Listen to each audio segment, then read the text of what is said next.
will give the ball to McClendon. He leaps. Oh! He doesn't get in. He fumbled the football. Carolina holds. The game is over. And Carolina has won the game. With 5 seconds, he's going to throw it. Howard leaps. He has it. Touchdown. Carolina back from the dead to tie the game with 2 seconds to go. There is a flag down, but holy smokes. 2 and 4 in overtime games. Carolina 1 and 3. Here from under center. Give off to Greg Little. Little pulls away. Little is going to score. Carolina wins. Snap back, spot down. The kick is cleanly away. It is good! And it's Farmer with a 54-yard field goal. And how about them Tar Heels? They do it!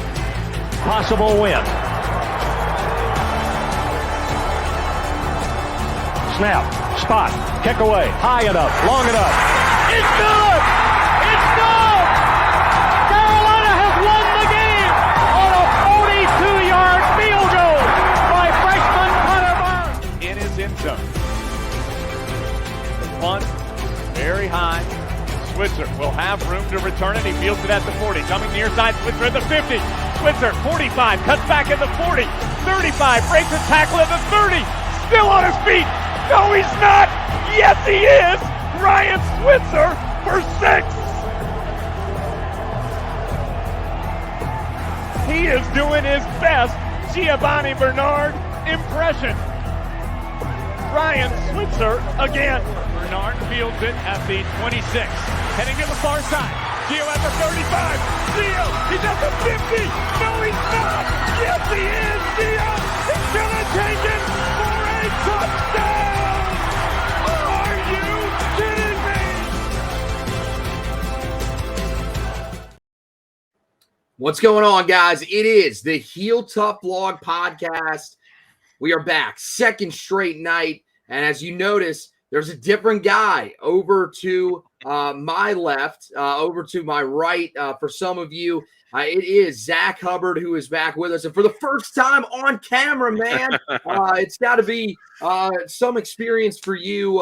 First time, being able, the listeners being able to see you. Normally, they get to stare at our two ugly mugs, but we're glad that you're here. You're bringing a little bit of pizzazz to this edition of the podcast. But, brother, how's it been, man? I know it's been a little bit of time here since we talked. 2024 class sort of wrapped up. We got into the start of the season. Things died down a little bit. But, man, this 2025 class, the Tar Heels, they're hitting it pretty hard out of the gate. Yeah, it's a little bit surreal to be here sort of in this scenario. We've been talking about this for a while. Now we're up from 2 ugly mugs to 3 in terms of the video content. So, glad to be here, glad to continue it, and always excited to talk about some recruiting. Yeah, man. And look, we got to get on here because the 2025 class, each of the past 2 weeks, the Tar Heels have landed a commitment. And look, they've started out the year pretty hot on the recruiting trail in general, especially in the state of North Carolina. And let's do that. Let's talk about the most recent commitment that they had in this 2025 class. And that is a guy who's unranked, but, this is a familiar position for Carolina. They did that a lot back in the 2024 class when they first started rolling guys in. Trey Blue, an interior offensive lineman, just on campus again this past weekend. He comes in. Clearly, impressed by what he saw yet again. This was his second visit to campus, I believe. I think he might have been there a time or two before that when he was still before he had been offered. But look, Carolina is most significant offer out there. This is a guy that the Tar Heels really got in on early. I think they like his size a lot. But this is, somebody that I think kind of fits into that mold of a lot of the guys that we talked about, Zack, in the 2024 class. As a guy that's a bit of a project, but there's some things that you really like about him. Yeah, I have to agree with all that. And a lot of it is, like you mentioned, I think the number one plus right now is his size. Listed, depending on what recruiting service that you want to look at, around the 6'5" range, around, 310, 315 and tons of weight. So in terms of where he's at from a measurable standpoint, at least in terms of height and weight, he's basically already where he needs to be to be on a college campus here as, entering into, or, at the start of his high school junior season. So great size already, a little bit of a project. When you put on the film, you see a guy that still is sort of looking as to understand how to use his body, not only in, moving the right way, but also in being physical, of how to use that physicality. Sort of looks like a guy that's been, just living off of maybe some height or some size for some time being, so is still sort of learning what it's going to take to be a high level offensive lineman. But you have to like sort of the overall materials that you have here. And it seems like it's one where he's good hands. In Cary High School, they believe in him. Was at right tackle in his sophomore year, now likely will be at left tackle in his junior year. So he'll definitely be one to watch, and he's one that, the staff liked early. As we discussed with the 2024 class, Randy Clements is not shy about a guy when he likes him, and he's not shy about going and, doing what he can to get that commitment. That's sort of what we saw for the most part with the 2024 group, and that looks to continue with this 2025 group. Coach Clements, known for being a good evaluator of talent, known for, being a guy that can do a lot of stuff with these sort of more raw, underrated guys. So, you just sort of have to trust the process here. Still 2 years of high school that he'll be able to get film, get experience, but there's certainly a lot to like here. And I think, optimistically, it's one that we'll see sort of develop over these next 2 seasons into, a true blue prospect here. Yeah, I think, the biggest thing, and I see what you did there. I like that. I think the biggest thing with him is that, you look at the size. That's something that you can't coach. That's something that's not going to come with development. I mean, he's still in high school, but you could put on that size. But at the same time, like, you see it when you turn on his tape. Clearly, he's not going to stick at tackle. I think he's a guy that they're going to want to project more inside. So I think, the fact that he is already as big as he is very, very promising. There's a lot of things. I noticed the physicality as well. That's something that I want to see an uptick in, especially from his sophomore film. And I with him, I mean, this is a guy, there's not a lot of information on him. If you go back and look, it is very, very thin. That's probably, in all my time doing this, writing about prospects whenever they commit, this is probably the least amount of information I've been able to put into a commitment article for somebody. He plays at a school that is relatively nondescript. They are not good. They have not won a game so far this year. In terms of their history, Jordan Adams is the most significant guy that's come out of there. But other than that, there hasn't really been a whole lot.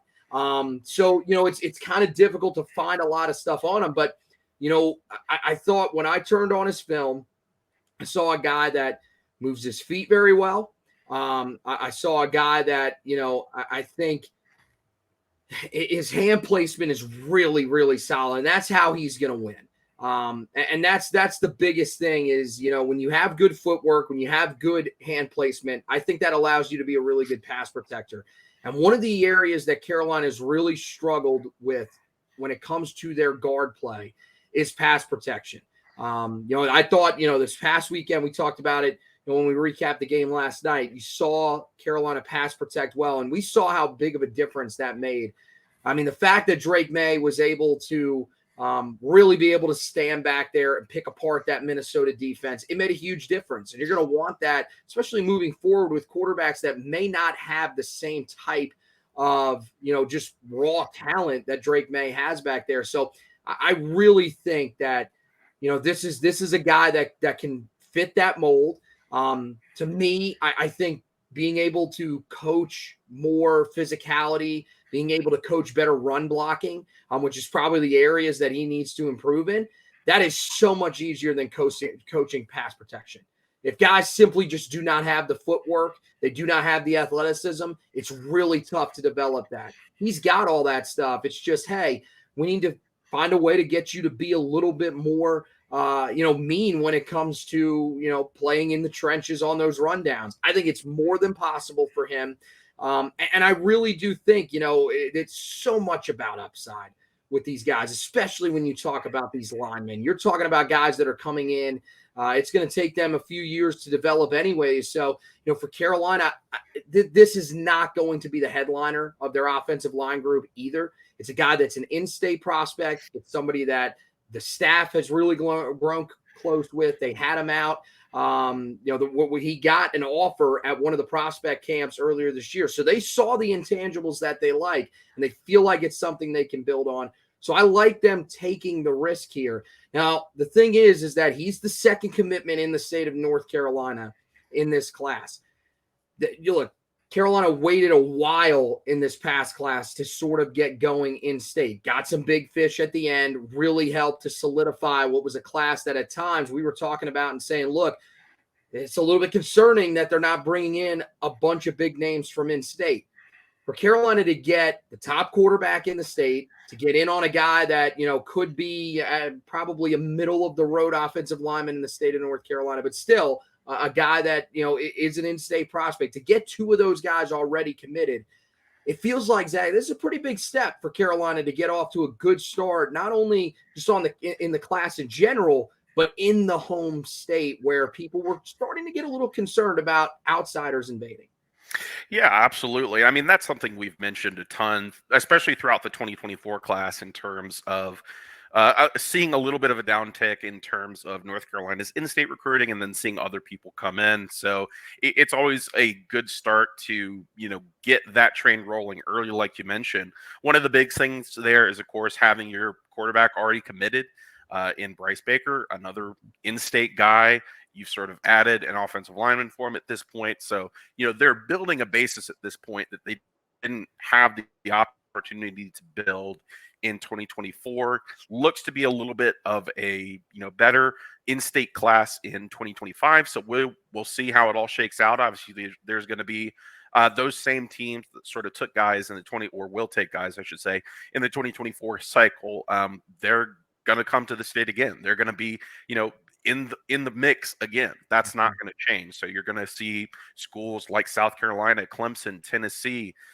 The Virginia schools will likely try. You'll see schools like Georgia come in. You'll see, some of these a little bit further schools, whether it be Alabama, Penn State, Notre Dame, Michigan. They're going to come scout these kids and likely recruit some of these kids. So, it's really encouraging that North Carolina can sort of build this basis early and really see how far they can take it in state this year as compared to the previous cycle. All right, well, let's talk about the guy that probably a lot of people, are a little more interested, because as it always seems to be on the defensive side of the ball, when you've had the struggles that Carolina's had, they're always looking for guys that can help them to take the next step and get better. And I think, Kamden Laudenslager is probably one of those guys. I really liked what I saw from him. I think he's a guy that sort of fits what Carolina's looking for. In terms of their edge rushers, again, another guy that frame-wise, a little bit thin, but we've seen Carolina really bring in a lot of those types of guys. Malachi Hamrick, this past class, Curtis Simpson, and then, even to a lesser extent, guys that were a little bit bigger, but not really more in the range that Laudenslager's in. Tyler Thompson in this past class, Jabron Harvey, who are both true freshmen. I watched him, and the thing that stuck out the most to me is I just love the motor that this dude played with. There was never a play that he takes off. He's a guy that is very loud, very boisterous on the field. But I like that. I like that a little bit from the defensive lineman. I left, watching his film, we talk about blue chip prospects in our mind being top 500 guys. He's just inside the top 500. I left that saying to myself, I could see this guy being someone that moves up enough to challenge to be a fringe 4-star type prospect. Yeah, absolutely. I mean, like you mentioned, the first thing that sticks out in terms of him is just that motor, that energy that he brings. And that's paramount to any, whether it be a defender or just a line of scrimmage player. You've got to sort of have that edge, that spirit to play up there, to be physical on the line of scrimmage. Similar to Blue, I think if this is another guy that you're going to want to see sort of how he develops over the next 2 years, how he plays, over the next 2 years leading into his, into his college career. He's a guy, like you mentioned, a little bit thinner at the time. He's listed around 6'3", between 215, 225. That looks to be mostly upper body, looks a little skinny in the ankles. So, would like to see, likely when he gets into college strength and conditioning, to sort of build out that frame, add some muscle mass there. In terms of what he plays with, like I already mentioned, sort of his motor, his edge. When I look at how he plays the edge, how he rushes the passer, he's not really a guy that's going to just bulldoze his way past an offensive tackle. He's very slippery, very good at disengaging. There are some things to work on. Want to see, better use of his hands a little bit. Want to see maybe him get a little bit lower. He does play a little bit high at times, but I think he's good in pursuit. I think he's overall good off the edge. And obviously, it's a little early. His film is just sort of on the edge, but I think just looking at his overall frame, it's not impossible that in the future he could be a guy that's more of an off-ball linebacker that, comes down and blitzes and rushes the passer. I think he's got that ability, at least in terms of his frame and his overall makeup. He looks like a guy that can be a little bit rangy. So we'll sort of have to see how he develops as well, in terms of his overall frame, his overall body. If he wants to stay at edge, I think there's some things to work on, but I think his pursuit is really good. I think he moves well in short bursts, which I think is really key. So he does sort of fit, what the edge prospect has been over the last, really, going into the second year now under defensive coordinator Gene Chizik. And, that's sort of what we're seeing a lot in college football as a whole, is these sort of smaller, whether they be weak side defensive ends or edge players, outside linebackers, whatever terminology an individual defensive coordinator wants to use. There's a lot of these guys sort of popping up of being more rangy, more versatile edge prospects that, the main job is to rush the passer, but they can do other things as well. And I kind of think that he fits into that mold, and we'll see how he develops over the next few years and really what he turns into as a prospect. But very exciting, right on that cusp, top 500. So, right on what we like to look at. And, a guy sort of in an area that North Carolina has gotten a ton from, sort of that, northeast section, that Pennsylvania, that's never a bad place to get a prospect. You ask schools like Pitt, Penn State, that get guys from there, they tend to be, very hard-nosed, very, workman-like guys, especially along that defensive line. So always a great sign to get a guy sort of in that vein. Yeah, the DMV area is an area that Carolina, I think, definitely wants to establish themselves in. A lot of talent has come out of there in recent years. A team that has had a lot of success there, just like in the state of Virginia, where you've had success as Penn State, and you've seen how they've sort of built up their program. So, yeah, I definitely think that's an area that Carolina has to be happy that they're getting into. In terms of Laudenslager, I as a prospect, I really do like him. I think you're right. I think there could be that potential to play off ball if they eventually need him to. And look, Carolina needs depth at middle linebacker. There's no doubt about that. Mac Brown has talked about that so many different times. He's still talking about it, even at this point of the season, when they asked him about it the other day. But I do think that this is a guy that you just look at the mindset, and what you said, I think is right. I like the way that he was able to shed blocks. I thought there were some. He just does a good job of keeping those offensive tackles from getting their hands on him. I think he has, really nice speed off the edge, quick release off the line of scrimmage. It's all the stuff that you want to see from defensive ends, from edge rushers.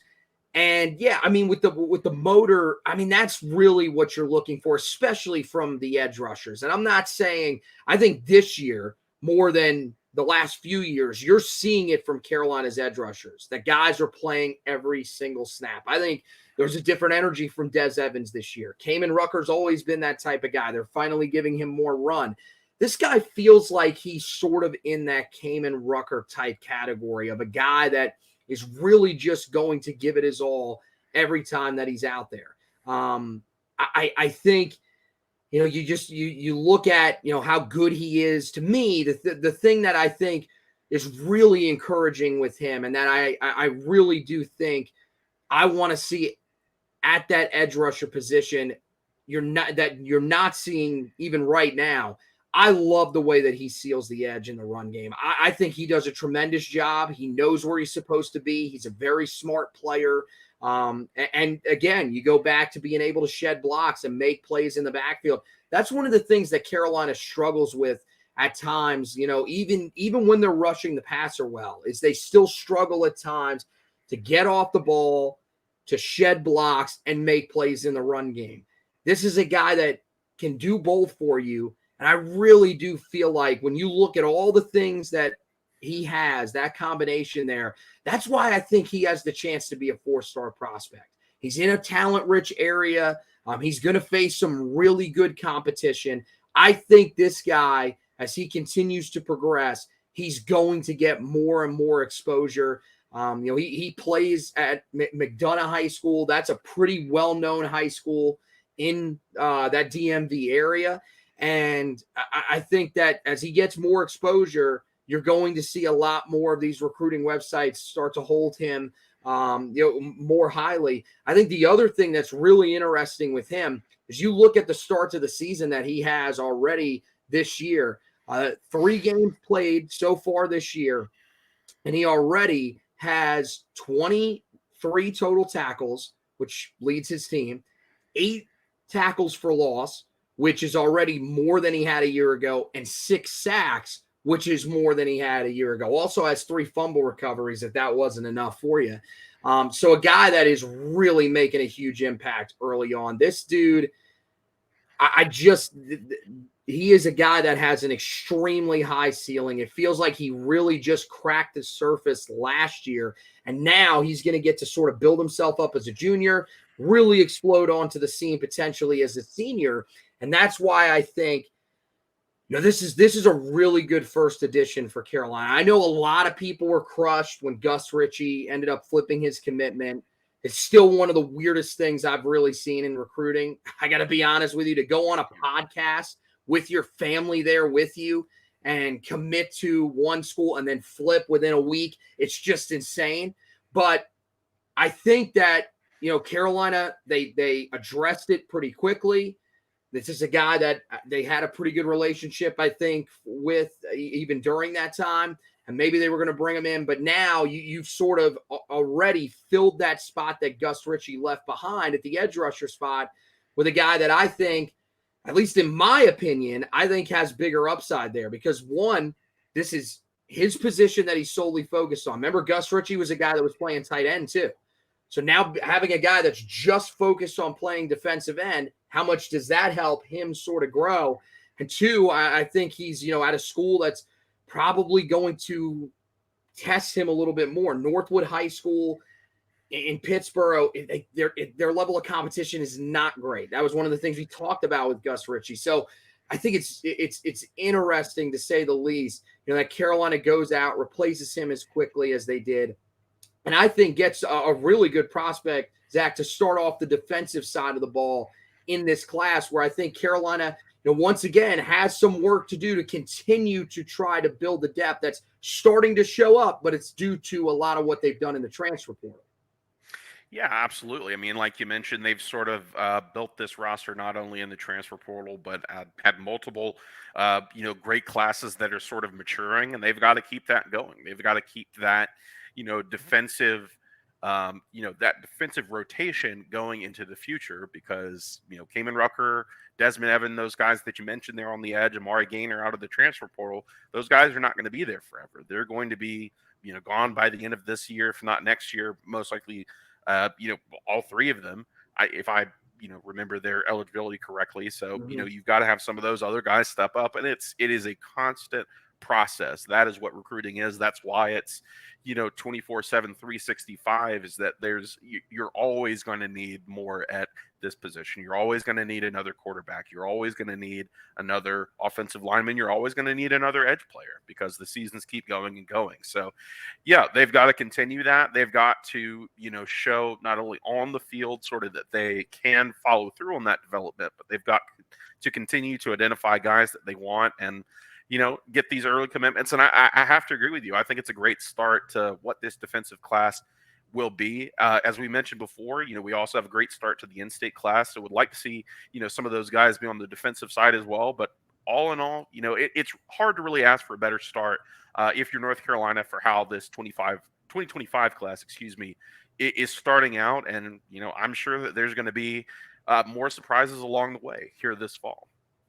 Yeah, I mean, look, they've, I think, reestablished themselves pretty well. I really do feel like you're seeing a lot of big name prospects, especially, again, hitting the state of Georgia very hard. We talked about how important that is for Carolina and the success that they've had there. In-state guys, one guy that we've seen on campus a lot here recently, Tayshawn Alston, is a big guy that Carolina is looking at and could be closing in on, I think, sooner rather than later. But I mean, there's so much. This is another really talented group in the state of North Carolina in this upcoming cycle. And I think, with the way that they close the 2024 cycle, look, that is not final yet. So they've still got some work to do in that class to keep guys. I mean, I know a lot of people immediately panicked when they saw that Malcolm Ziegler received an offer from Georgia. I don't really know if that's going to have any impact on him. I think, honestly, it's still even a little bit too early to speculate as to whether or not that actually does have an impact. But I think, there are a lot of guys that Carolina has in the state, in the 2025 class that I think are probably even higher rated than Ziegler was, who we said at the time was the gem for Carolina. We're hoping they're able to hold on to him. Guys like Alex Taylor. I mean, there are legitimately huge names that Carolina is in the running for in this upcoming class. David Sanders, the offensive tackle from Providence Day School. And look, that one is going to be a fight that like none other. They're going to have, of course, at least for the time being, and Carolina's got to continue to recruit this guy. We've been hammering that home. Jordan Shipp is a guy Carolina has to continue to recruit hard.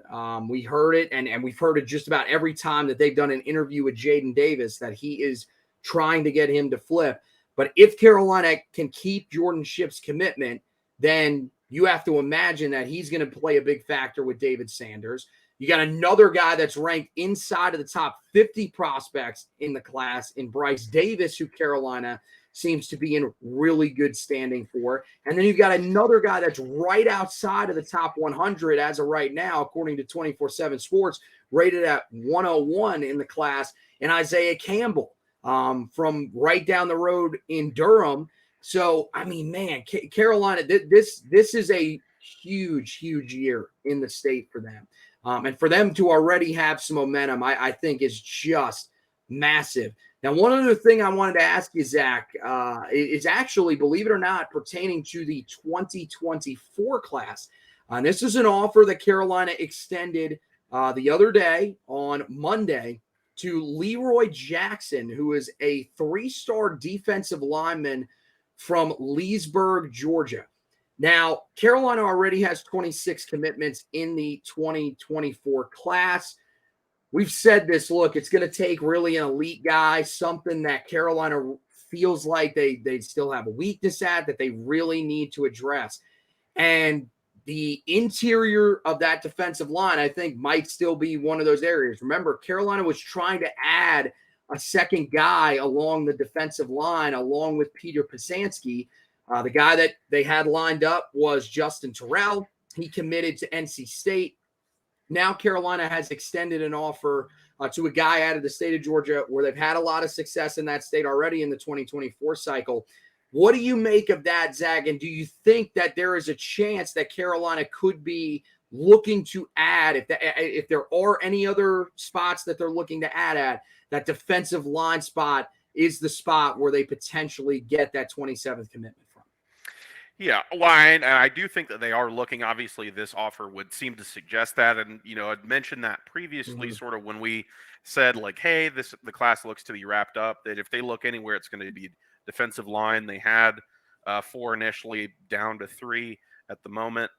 So they were definitely at least looking, but obviously at this point in the cycle, not only for North Carolina, but just in the country as a whole, most of these guys in the 2024 class, surprisingly enough, I mean, they have a whole high school season to play for the most part, but most of these guys know the schools either that they are interested in, if they're still uncommitted and taking visits, or they're committed and they're pretty well done on that. So, I think this season, this fall, they're going to be looking around at options. Obviously, Leroy is one that they're looking at right now. We'll see sort of how that progresses. But I think there's a few factors in play. Not only the fact that they may want to take a defensive lineman. Do they want to take one in high school? Do they want to potentially look in the transfer portal? Do they feel that they need immediate help, or do they just need, another body at this time? Do they want to have that spot open for, a transfer portal player somewhere else?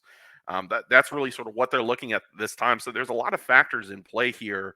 And they have the spots that they have for 24. They're going to have a certain number of transfer portal spots. They're going to have spots for guys returning to the roster. I mean, and that's going to be the majority of guys, of course, on your roster. So there's a lot of, I would say, moving parts at this time. I don't know where this recruitment's going to go. I would not be surprised if there were other ones offered. I would not be surprised if, they have offers that go nowhere, including this one. I think there's a lot going on. So it's really, really too early to tell sort of what they're going to do if they pursue another guy on the defensive line for the 2024 class. But I think if and when a decision is made, they're going to move quickly there. If it's one of these guys that's a little bit of a lower rated high school player, they'll probably bring him in on a visit, maybe an official visit. Things could progress from there, or they might save it for the transfer portal. It's really hard to say at this point in September, but it feels like something that we might have some more information on more towards November, December, January, as they get towards the end of the season. Guys get towards the end of their high school season, maybe want to be early enrollees. That's sort of where you see a lot of these decisions being made.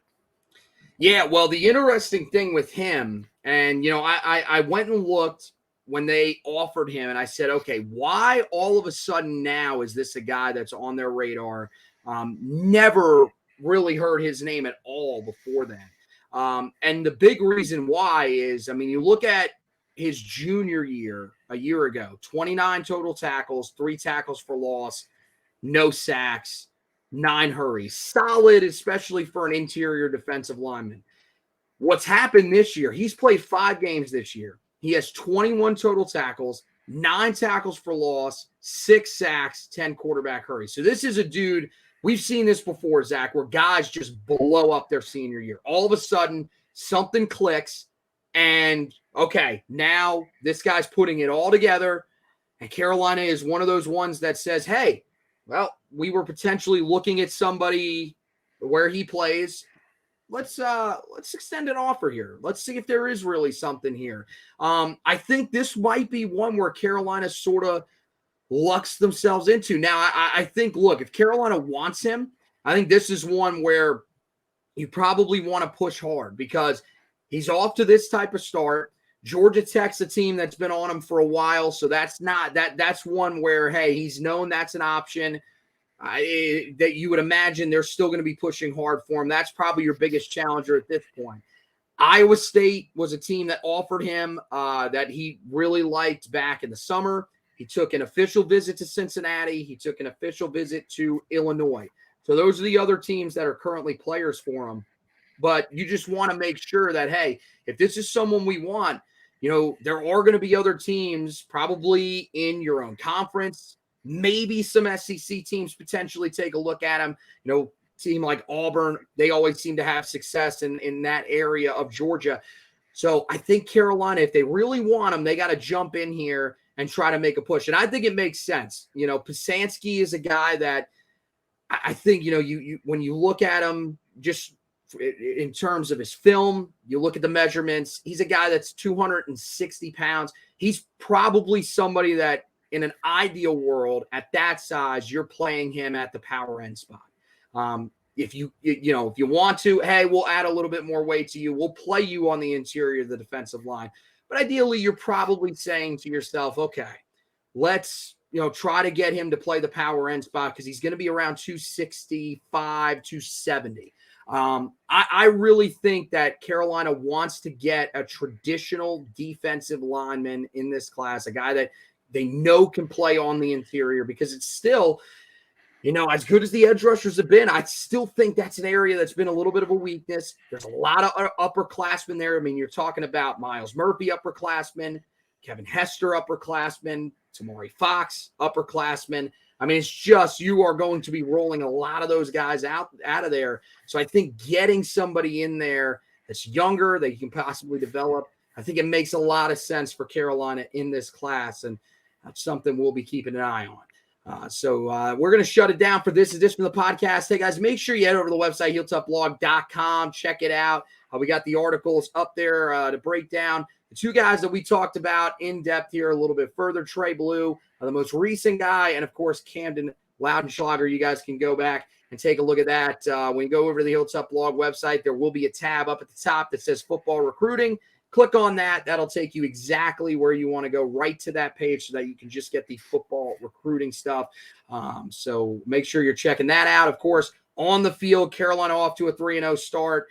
We've got, the recap of the game against Minnesota up there, if you guys want to check that out. The stock report is up there as well. Who's trending up, who's trending down, heading into a game against Pittsburgh. That could be huge for Carolina. If they can get over the hump, if they can win that game and get to 4-0 for the first time since 1997, man, that would feel really, really good. Also, if they could beat Pitt on the road under Mac Brown, that'd feel nice as well. But we'll have you covered on that front. Preview of that game, recap, stock report after that one, and, of course, we'll be taking you throughout the rest of the season. It's going to be a little bit weird, guys. Already a bye week coming up after this week. So we're going to be trying to spin some content to you guys. Who knows? Maybe we'll have some recruiting stuff to go over. But that is going to officially wrap it up for this edition of the podcast. First, I want to thank Zack Hubbard for coming on here tonight. First time on camera. I thought you did a tremendous job, man. I love it. And I think, this is something that the viewers, they've really, really liked it. I think it's a great way to interact. I know tonight, we're talking about guys that have been committed for a little bit, when we're doing ones that, probably are a little bit closer to certain commitments, especially some of the big name guys. We'll start getting some of those comments rolling in and everything like that. But glad you were along for the experience, and really hope you enjoyed tonight being able to get on camera and talk to us and interact face to face. I know it's virtual, but still face to face, Still face to face.